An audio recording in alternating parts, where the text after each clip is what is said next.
Proclamação do Evangelho de Nosso Senhor Jesus Cristo, segundo Lucas. Glória a vós, Senhor. Naquele tempo, quando acabou de falar ao povo que o escutava, Jesus entrou em Cafarnaum.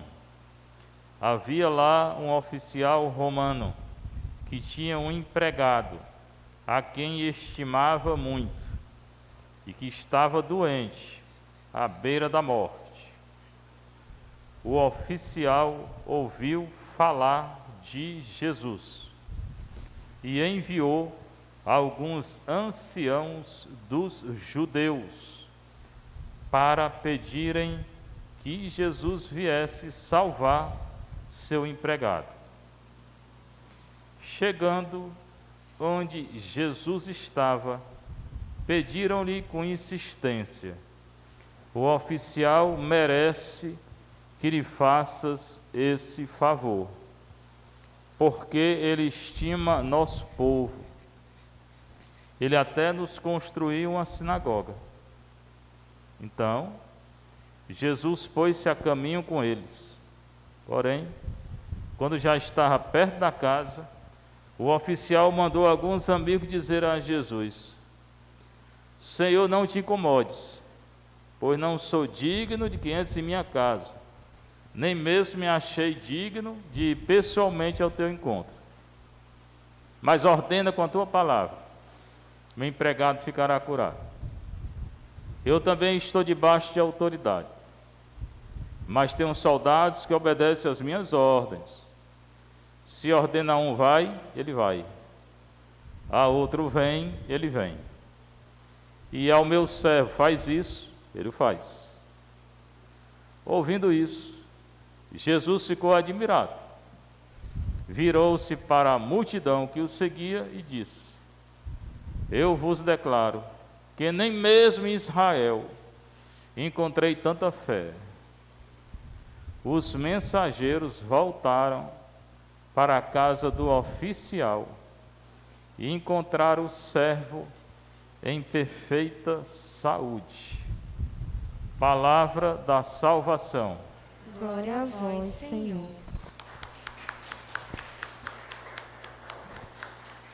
Sentar, você que está em casa, Evangelho de Lucas, naquele tempo, é o Kairos, tempo da salvação, dois tempos que aconteceu e o tempo que está acontecendo para quem acredita. Evangelho só acontece para quem acredita. Quando acabou de falar ao povo que o escutava, Jesus entrou em Cafarnaum. Estava falando com o povo, que está bem claro.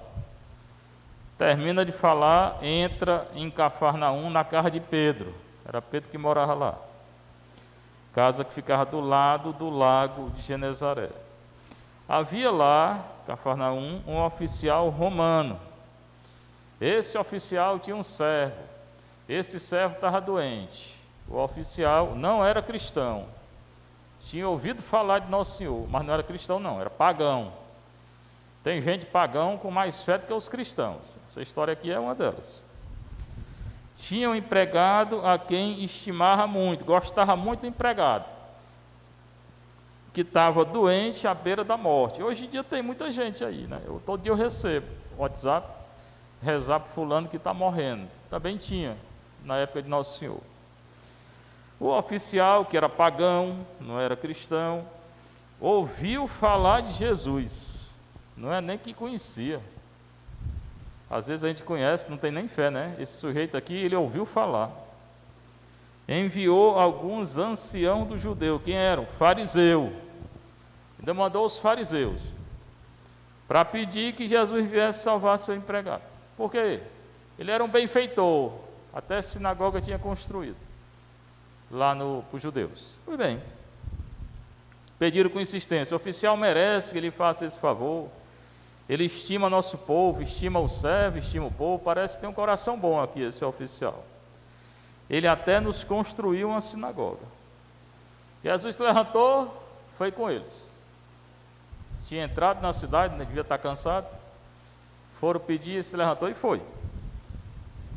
Quando estava chegando na casa do oficial, O próprio oficial mandou alguns dizerem a Jesus: não te incomode não, eu não sou digno que entre lá em casa, nem mesmo me achei digno, né?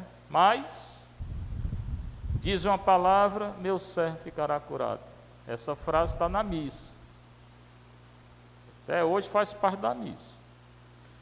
É a palavra de um pagão, de um oficial pagão, de um militar pagão, que tinha mais fé que muitos cristãos, e tem,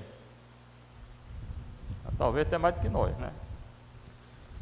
Não sou digno que entre lá em casa, e a gente quer toda hora, né? As imagens, as relíquias. Ele disse: não precisa não, precisa vir não, basta dizer uma palavra. Esse oficial aqui entendeu, foi tudo que a gente não entende, porque basta a fé. Não precisa tocar, não precisa sentir, nada disso é essencial. Mas nós queremos toda hora tocar, sentir, ver, olhar, não sei o quê. Para quê? Para que tu quer? O importante é a fé. Lê João da Cruz que ele ensina. Aí a fé, agora vamos entender a fé que esse oficial tinha, porque às vezes a gente pensa que fé é uma coisa muito difícil. Difícil para quem não acredita, né? Porque a fé dele é muito simples. Eu tenho um subordinado debaixo de mim, e eu estou subordinado abaixo de outro. É um oficial. Se eu mandar um soldado vai, ele vai. Se eu mandar um servo faz isso, ele faz. Cadê a fé dele? Como era essa fé dele? Ele só falou isso. Eu tenho soldados que obedecem minhas ordens, e eu estou debaixo de autoridade. Se ordena um vai, ele vai. A outro vem, ele vem. Ao servo faz isso, ele faz. Isso aqui demonstra a fé do oficial. Qual era a fé que ele tinha?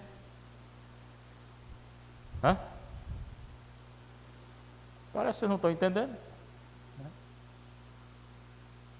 Esse evangelho toda a vida eu sigo quando eu vou dar unção dos enfermos, que eu acho muito importante. Só que eu leio Mateus, mas Lucas é igual, mais ou menos igual. Muito simples, que ele está dizendo para Nosso Senhor: do jeito que eu mando, e o soldado faz, manda, e o servo vai ficar curado. Só isso a fé dele. Não é que tinha estudado muito não. Era uma fé simples. Do jeito que eu obedeço um superior, e eu mando um inferior, manda aí que meu servo fique curado. Basta mandar. Se a gente tivesse essa fé, né? Mas a nossa fé é pequenininha.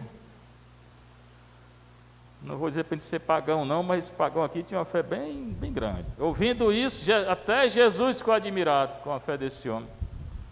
Virou-se para a multidão que estava lá, né? A multidão corre atrás, como hoje corre, mas tem fé. E disse: eu vos declaro que nem mesmo em Israel encontrei tamanha fé. E eu vou além, e eu declaro que nem na igreja a gente encontra essa fé, muitas vezes, com gente que passa a vida na igreja, né? Com gente que passa a vida na igreja, não tem gente que tem essa fé que esse oficial tem. E ele nem na igreja pisava.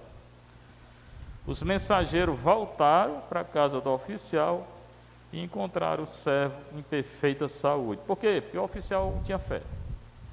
Sem fé não tem cura para ninguém. Então, se você não consegue a cura, é porque você não tem fé, ou porque Nosso Senhor não quer dar, né? Sem fé não consegue não. Primeira carta de Paulo a Timóteo. Ele recomenda que se faça preces e orações, súplicas e ações de graças, por todos os homens, até pelos que governam. Pode até não concordar com quem governa, mas mandou rezar. Mandou rezar. Está aqui. Eu prefiro não citar nominalmente, mas mandou rezar. Por todos que ocupam altos cargos, a fim de que possamos levar uma vida tranquila e serena. Rezar para quê? Para que eles façam corrobor. Não é para fazer sem vergonhice, né? Nem lei que não presta. Canso de escutar a gente dizer: a palavra de Deus não tem nada a ver com rezar por governante. Você nunca leu a carta a Timóteo? Não, meu filho? Parece que não. Então não fale se você não sabe. Que a palavra de Deus manda rezar pelos governantes. Volto a dizer, não manda rezar para acobertar sem vergonheza não, mas para que ele faça a lei justa. Para que ele se converta também. Né?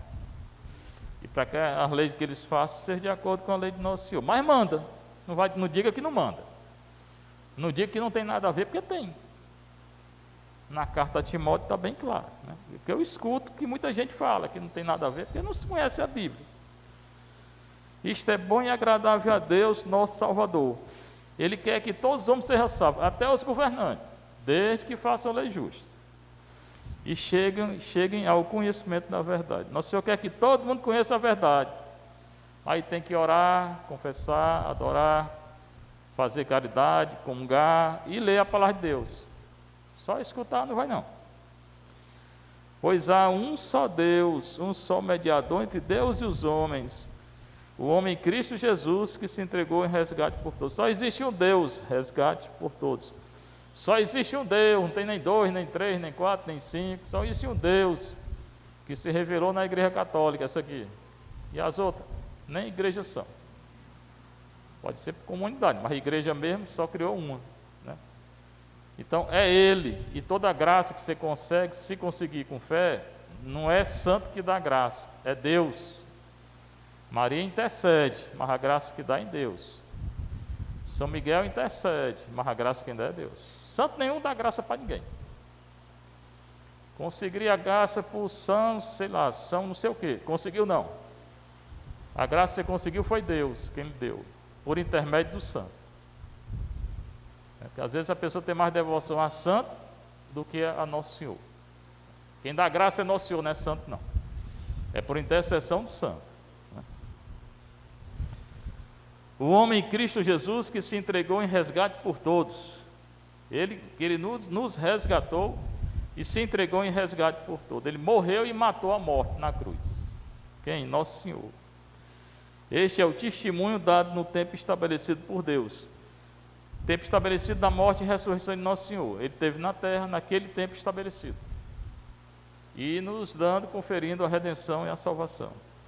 E para esse testemunho eu fui designado pregador e apóstolo. Paulo é pregador e apóstolo. Apóstolo é enviado em missão. Para quê? Para anunciar o Evangelho. Para batizar. E para fazer aquilo que Nosso Senhor fez. Curar, tirar o Satanás, né? Ensinar. Ele é enviado para isso. E hoje em dia continua a mesma missão. Mateus 10. Falo a verdade, não minto. Mestre das nações pagãs na fé e na verdade. Foi anunciado para anunciar o Evangelho às nações pagãs, do jeito que Pedro e Tiago foram enviados a anunciar aos judeus. Paulo foi enviado para anunciar aos pagãos. Pagão que quer se converter, porque se não quiser, nem Paulo, nem ninguém faz nada. Quero, portanto, que em todo lugar os homens façam oração, erguendo mãos santas, sem ira e sem discussão. Começou pedindo oração, terminou esse trecho aqui pedindo oração. O tempo hoje está difícil, essa pandemia aí vai, não vai, vem, não vem, melhorou, não melhorou, Estados Unidos piorou, ninguém sabe de nada, né? Portanto, reze, reze, reze, reze. Né? Tempo hoje está para brincadeira não, o que está acontecendo. Esse mundo aí não está dando garantia para ninguém, garantia de nada. A única certeza que nós temos é a religião. Oração, confissão, adoração, missa, caridade. Isso faz que a gente fique perto do Nosso Senhor. Preste atenção a essa carta, que ele começa pedindo oração pelos governantes, desde que faça a lei justa, né? Ou então pedir para que faça a lei justa, né? E no final, que todos façam oração, erguendo mão santa, sem ira e sem discussão. Portanto, é só fazer aquilo que diz a palavra de Nosso Senhor, né? Tanto o Evangelho como essa carta ao Timóteo. Seja louvado nosso Senhor Jesus Cristo. Para sempre seja louvado, e sua mãe Maria Santíssima.